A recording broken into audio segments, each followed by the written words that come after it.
और ब्रह्मा जी को पता चला वेदों के ज्ञान से कि मैं प्रकट इसीलिए हुआ हूं क्योंकि मैंने सृष्टि सृजनी है। उन्होंने अपने मानस दल से 4 पुत्रों को पैदा किया। ब्रह्मा जी के 4 पुत्र पैदा हुए पहली बार। कौन कौन थे? सनक, सनंदन, सनातन और संत कुमार जी। याद करके रखियो, ठीक है। सनक, सनंदन, सनातन, संत कुमार,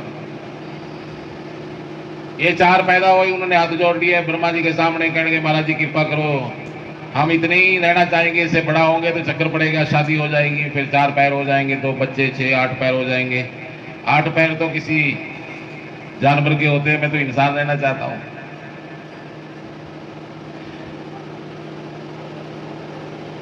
ब्रह्मा जी को गुस्सा आ गया इस बात पे। गुस्सा आने का कारण था क्योंकि कोई भी नहीं चाहता कि मेरा बेटा 5 साल का ही रहे। वो चाहता है जल्दी तगड़ा हो जाए, मेरे बराबर खड़ा हो जाए, मेरे से ज्यादा शक्तिशाली हो, जो मैं नहीं कर पाया वो मेरा पुत्र कर दे। ये हर एक मां बाप की भावना होती है। पिता हार से तब खुश होता है जब अपने पुत्र के सामने हर प्रकार से, उसके ज्ञान से, उसके जीवन शैली से, उसके कमाए हुए धन से हार जाए, उसे कई गुना पुत्र कर दे। एक ही इंसान है वो पिता। पिता कभी नहीं कहता कि मेरे जैसा ना हो या मेरे से बड़ा ना हो। पिता कहता है मेरे से कई गुना ज्यादा बड़ा हो। यह भावना पिता की हो सकती है। लेकिन ब्रह्मा जी को गुस्सा आ गया और यह बताया गया है कि उसी समय गुस्सा पता है कहां से प्रकट होता है? यहां से जहां माई बिंदी लगाती है, बिंदी, इसको आज्ञा चक्र कहते हैं। माइयो आज्ञा चक्र। यहां भगवान का तीसरा नेत्र दिखाया गया, शंकर जी का ना, वो हमारे सब में है ये तीसरा नेत्र। इसीलिए तो बिंदी की सृजना हुई। ब्राह्मण लाल रंग का तिलक लगाते हैं यहीं। इसके कारण है बहुत बड़े बड़े।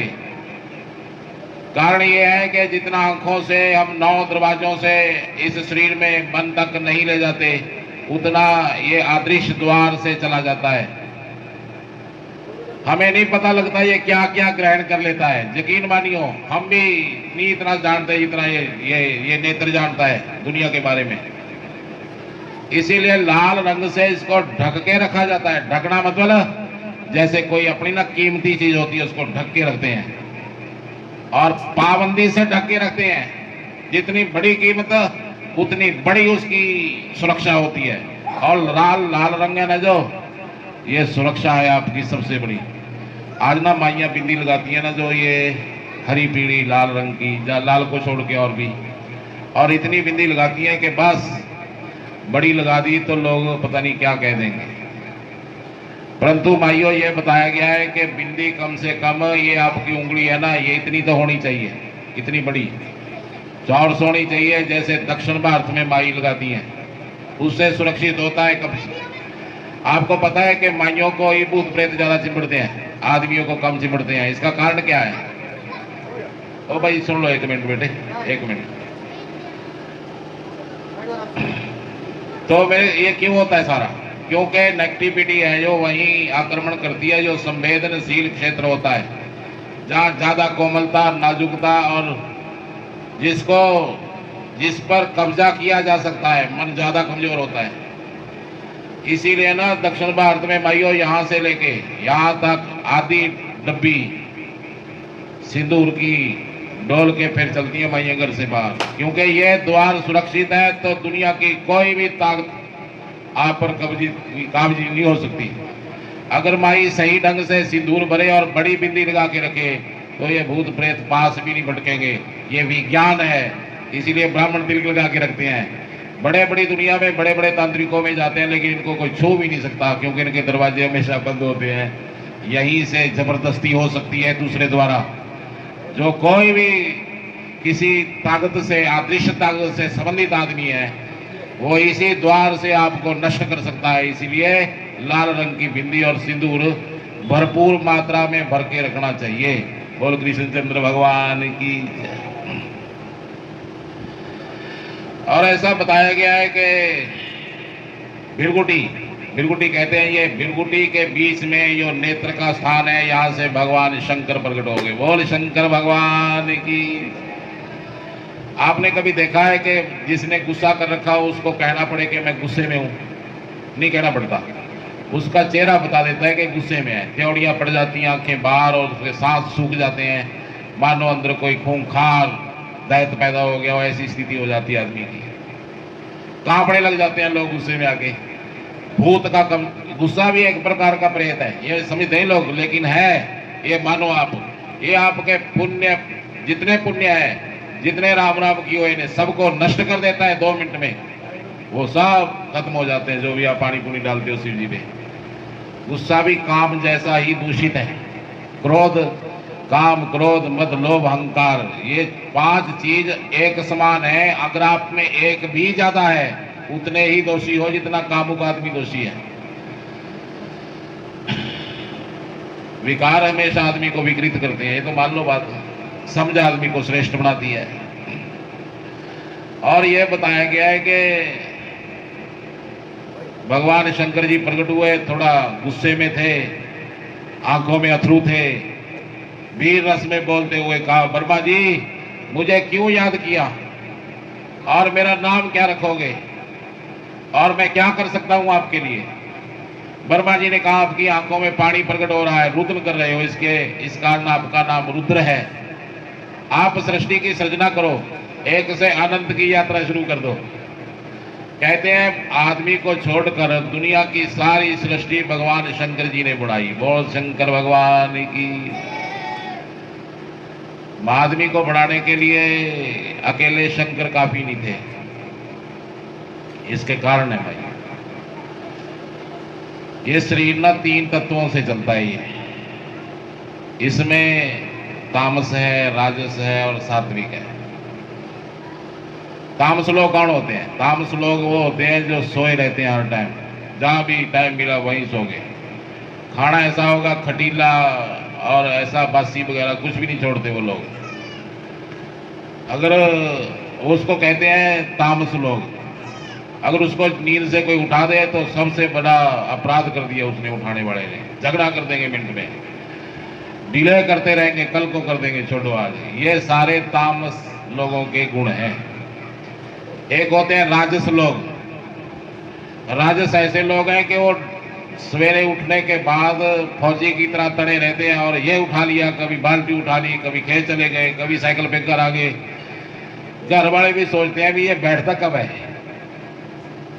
ऐसे लोगों को राजस लोग कहा गया, जो कभी नहीं रुकते, जिससे तरह से पैदा हुए बस चली हुआ है, रात हो जाती है तो सो जाते हैं। इन दोनों के बीच में त्रिशूल देखा आपने भी? त्रिशूल, ये भाग और ये पास वाले, ये दोनों भाग वापस मुड़ जाते हैं, लेकिन ये बीच का भाग सात्विक है। ये तामस आदमी भी संसार में रहता है, बार बार जन्म लेता रहता है। ये राजस आदमी भी बार बार जन्म लेता रहता है।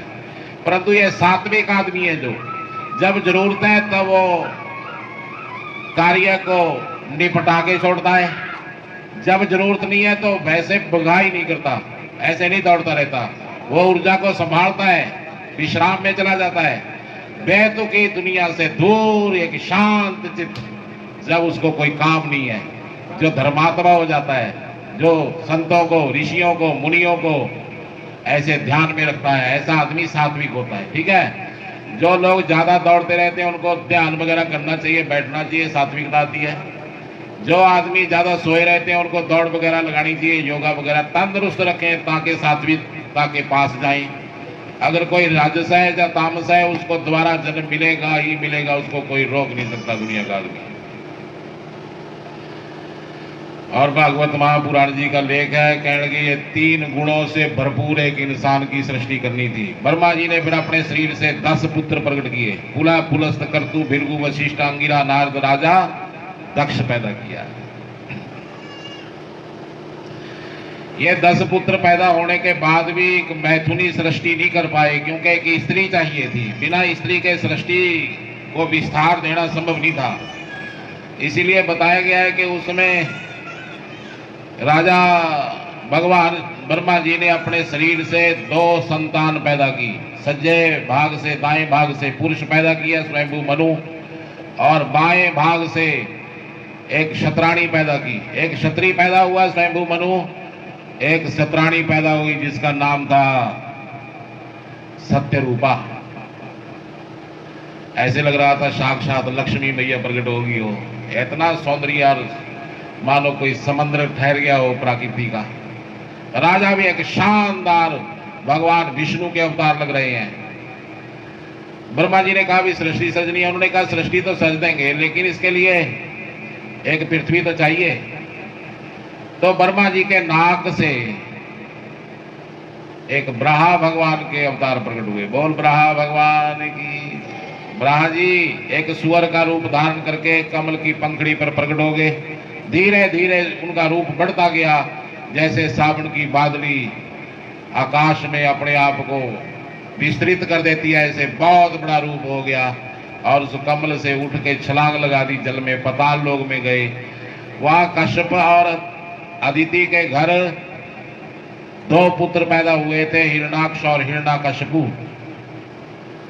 दोनों के पैदा होने के बाद वो पृथ्वी को उसने जबरदस्ती अपने कब्जे में कर रखा था। ब्रह्मा भगवान ने हिरणाक्ष का वध करके पृथ्वी को आकाश में लेके आए। अपने योग बल से घूमती हुई पृथ्वी को इस सौर्य मंडल के व्यवस्था बनाकर कहते हैं भगवान ब्रह्मा जी आलोप हो गए। बोल ब्रह्मा भगवान की। ब्रह्मा जी ने 10 पुत्र थे, स्वयंभू, मनु और शतरूपा, इनको उतार दिया पृथ्वी पे। आप ब्रह्मलोक को चले गए। भगवान विष्णु क्षीर सागर में और भगवान शंकर जी पहली बार विश्वनाथ काशी में प्रकट हुए। बोल काशी तीर्थ की जय। स्वयंभू, मनु और शतरूपा ने फिर अपने शरीर से 5 संतान पैदा की, 3 लड़कियां और 2 लड़के। लड़कियों के नाम क्या थे? देवहूति, अकूति और प्रसूति।